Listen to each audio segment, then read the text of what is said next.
This is the Drake Passage, the world's most dangerous sea route that humans have been avoiding for thousands of years. Now many people believe that the main purpose of building the Panama Canal was to connect the western coast of America with South America and the rest of the world through a shorter route. And while that is true, it wasn't the only reason for building this canal. Another important reason for building the Panama Canal was that all ships wanted to bypass this 620 miles area between Antarctica and Cape Horn. This is the point where the Pacific, Atlantic, and Southern Ocean meet. But why is this area called the Drake Passage? And what exactly happens here that even today passing through here feels like crossing the mouth of death? To find these answers, we need to go back into the 15th century when a pirate named Francis Drake terrorized the Atlantic Ocean. At that time, the British and Spanish empires were competing for global dominance. Francis was not an ordinary pirate. Instead, he had direct support from the British Empire. With this support, he would launch attacks on African cities, loot them, and bring their people as slaves to Britain. The British Empire was very pleased with Francis, and they decided to send him to South America to break Spanish Empire's dominance. The plan was that Francis would conquer the cities and villages on the eastern coastline of South America, then enter the Strait of Magellan, and will then attack the villages on the western coastline of South America, gradually bringing them all under British control. During this campaign, he could loot any cities he wanted, because the sole interest of the British Empire was to bring the entire coastline of South America under British control. In December 1577, Drake set out on his journey with 200 people on 5 ships. By April, he had reached Argentina when a mutiny broke out among his crew.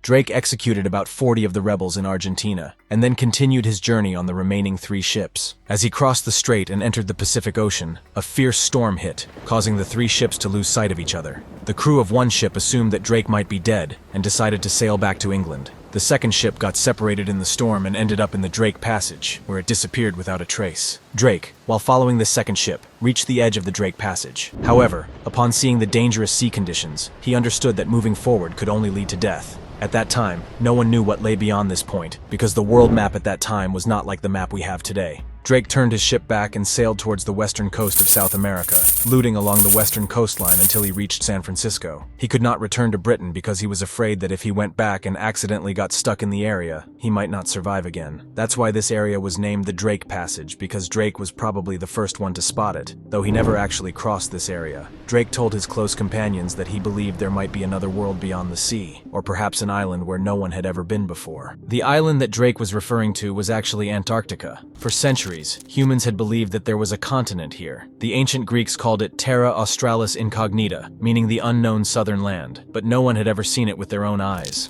In 17th century, the British explorer Captain Cook set out to explore this southern continent. He crossed the entire Atlantic Ocean and entered the South Ocean, but he didn't see Antarctica. On his way back, his ship got stuck in the Drake Passage, and he barely managed to escape alive. Captain Cook never ventured into these oceans again, although he was considered the greatest explorer of his time. It was Captain Cook who discovered New Zealand, and it is an exciting tale which we will be covering soon. Captain Cook wrote in his journal that the risk of discovering this southern continent is so great that hardly anyone would venture to the point where he reached. Now you may wonder, why exactly is the Drake Passage so dangerous? There are other places in the world where oceans meet, so what makes it so different here? The Drake Passage is actually the point where the cold waters of Antarctica meet the warm waters of the Atlantic and Pacific Oceans, and as a result of this confluence, the water flow reaches 200 million cubic yards per second. To understand how significant this flow is, consider this example of Amazon River, which is the most powerful river in the world, yet its flow is 600 times less than that of the Drake Passage. Due to this meteoric flow, the ocean waves here can reach heights of up to 60 feet, which is extremely dangerous for any seafaring vessel.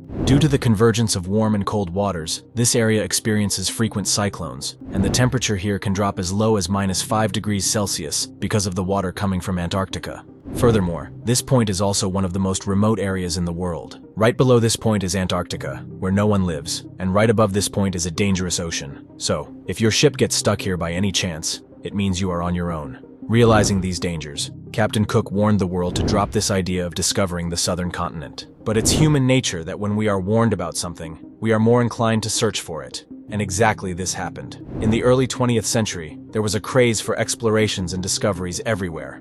All explorers now had their eyes set on the South Pole. In 1914, the renowned British explorer Ernest Shackleton decided to explore Antarctica. While crossing the Atlantic Ocean, when he reached near the Drake Passage, the ocean waves pushed his ship into a glacier, and his ship was completely destroyed. Ernest and 20 of his companions were stranded on the ice. Ernest took 5 of his companions with him in a small lifeboat to search for a nearby island where they could seek help. After a month of wandering in the sea, Ernest finally reached South Georgia Island. He described the experiences he had during this month in the following words: "This is the worst and most dangerous part of our world's oceans, and reaching this island is nothing short of a miracle." Ernest also said that Antarctica is the last great journey left to man. In the next 3 months, Ernest's remaining companions were rescued in multiple attempts, and miraculously, no one lost their life. Similarly, in April 2012, a Brazilian businessman, João Lara, was passing through here on his luxury cruise ship with 4 people to make a documentary film, when suddenly a storm hit, and 100-foot-high waves lifted the ship and threw it into the Antarctic ice. Luckily, the ship's radio was working, and they immediately sent a rescue appeal to Chile.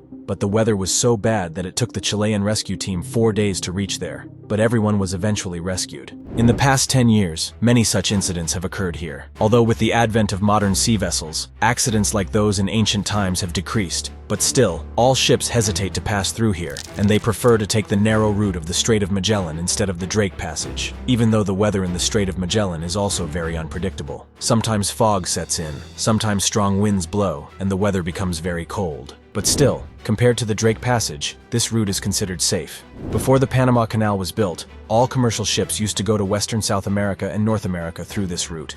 Then, after the opening of the Panama Canal, this route was almost abandoned. However, this route is becoming crowded once again because the Panama Canal is in danger. We will soon make a video to explain why the Panama Canal is dying. The Drake Passage is one of the no-go areas in our world. But this gap is also very important for our world, because this is the point from where all the water from Antarctica's ice goes into other oceans. This Drake Passage is also an example of how helpless we are in front of nature despite the advancement of technology. If you liked this video, please follow this page. It may be a small thing for you, but it gives us a lot of motivation. Stay tuned for the next video in which we will cover another interesting topic. Take care.